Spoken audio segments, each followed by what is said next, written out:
Hello friends, welcome to Kommasani presents. ఈరోజు summer కోసం ఒక ప్రీమిక్స్ పౌడర్ని తయారు చేస్తున్నాను.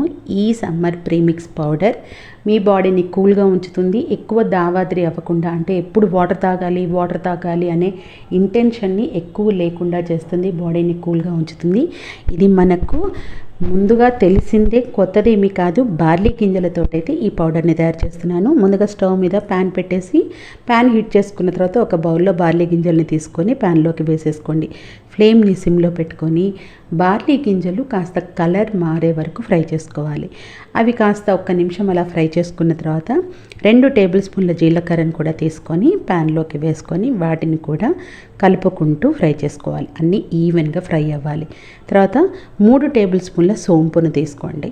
సోంపును కూడా వేసేసుకొని సోంపును కూడా ఫ్రై చేసుకోండి. మెల్లిగా హై ఫ్లేమ్ కానీ మీడియం ఫ్లేమ్ కానీ లేకుండా లో ఫ్లేమ్లోనే పెట్టుకొని ఫ్రై చేసుకుంటే ఈవెన్గా ఫ్రై అవుతాయి. కలర్ ఎక్కడ మారకుండా ఉంటుంది, అంటే మాడిపోకుండా ఉంటుంది. ఇవన్నీ కూడా మంచిగా ఫ్రై అయితే మనకి మంచి స్మెల్ కూడా వస్తుంది. కాబట్టి ఓపిక్గా వేయించుకుంటే మనకి కొన్ని నెలల పాటు కూడా ఉంటుంది. సో దీంట్లోకి 3 కొమ్ముల సొంటిని తీసుకోండి. కచాపచాగా దంచుకొని వేసేసుకున్నా పర్లేదు, లేదంటే అలా వేసేసుకున్నా పర్లేదు. 3 కొమ్ములు తీసుకోండి. వీటి సొంటిని కూడా వేసేసుకొని కాసేపు ఫ్రై చేసుకోండి. చాలా ఈజీ. దీన్ని మనం ఏ రకంగానైనా పిల్లలకు కావలసినట్టు తయారు చేసుకోవచ్చు, పెద్దలకు కావలసినట్టు కూడా తయారు చేసేసుకోవచ్చు. సో ఇలా చూసారు కదా, కాస్తంత కలర్ మారింది కదా. ఇప్పుడు స్టవ్ని ఆఫ్ చేసేసి పూర్తిగా చల్లారనివ్వండి.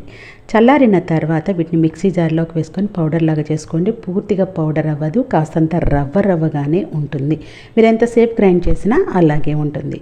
ఇప్పుడు స్టవ్ మీద ఒక గిన్నెను పెట్టుకొని 1 గ్లాస్ వాటర్ వేసుకోండి. ఇప్పుడు చల్లారినటువంటి ఈ పౌడర్ని ఏదైనా గ్లాస్ జార్లో మీరు స్టోర్ చేసి పెట్టుకోండి. మనకు ఎప్పుడు కావాలంటే అప్పుడు ఇన్స్టెంట్గా మనం పౌడర్ని యూస్ చేసేస్తే సరిపోతుంది. 1 గ్లాస్ వాటర్ నేను ఆల్రెడీ బాయిల్ చేస్తున్నాను కదా, కొంచెం ఆ బబుల్స్ వచ్చినంత వరకు. తర్వాత 1 స్పూన్ వేసేసుకోండి. నిండుగా కూడా అవసరం లేదు, 3/4 స్పూన్ వేసేసుకొని ఒకవేళ ఉండలు ఉంటే మనం మ్యాష్ చేసేసుకోవచ్చు. అలా ఫ్లేమ్ని సిమ్లోనే పెట్టుకొని కాస్త బాయిల్ అవ్వనివ్వండి. ఇప్పుడు ఒక గిన్నెలోకి పెరుగుని తీసుకోండి. పెరుగులో కొంచెమే వాటర్ వేయండి, ఎక్కువ వాటర్ వేయకండి.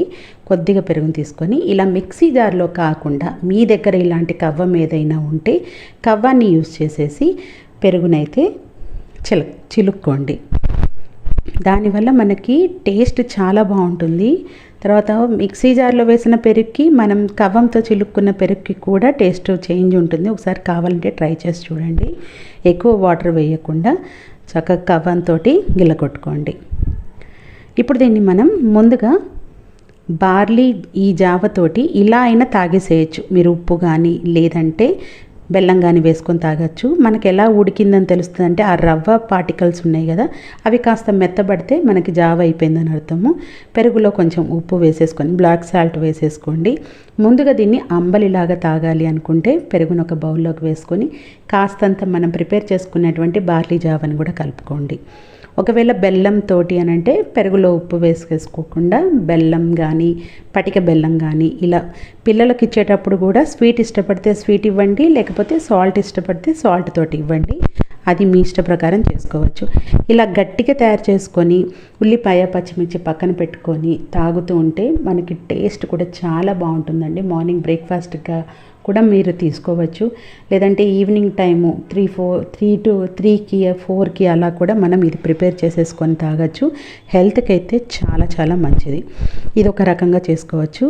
లేదు అని అంటే మళ్ళీ ఇందాక మనం పెరుగుని యూస్ చేసాం కదా, మొత్తం బార్లీ జావనంతా వేసేసి కొంచెం వాటర్ ఎక్కువగా కలుపుకొని మజ్జిగలాగా కూడా బార్లీ మజ్జిగ కలిపి కూడా తాగొచ్చు. ఇది కూడా సేమ్, సాల్ట్ కూడా యూస్ చేసుకోవచ్చు, బెల్లం కానీ పటిక బెల్లం కానీ యూస్ చేసుకొని స్వీట్గా కూడా చేసుకోవచ్చు. అది మీరు తినేదాన్ని బట్టి. కరివేపాకు, ఉల్లిపాయ, పచ్చిమిర్చి ఇవన్నీ ఏం లేకపోయినా కూడా సూపర్గా ఉంటే తప్పకుండా ట్రై చేయండి.